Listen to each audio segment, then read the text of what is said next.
দেখুন, সমস্যাহীন পৃথিবী হয় না। সমস্যা, অভাব, নেগেটিভিটি, অবসাদ এগুলো থাকবেই। পৃথিবীর যত বয়স বেড়েছে, সভ্যতার যত বয়স বেড়েছে, এগুলো বাড়তে বাড়তে গেছে।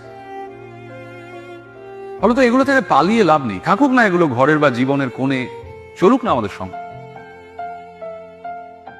হোক না মন খারাপ, তাতে ভয় কি? মনের জানলাটা এত বড় করে রাখতে হবে যাতে সেটা খুললেই অনেকটা আলো এসে পড়ে।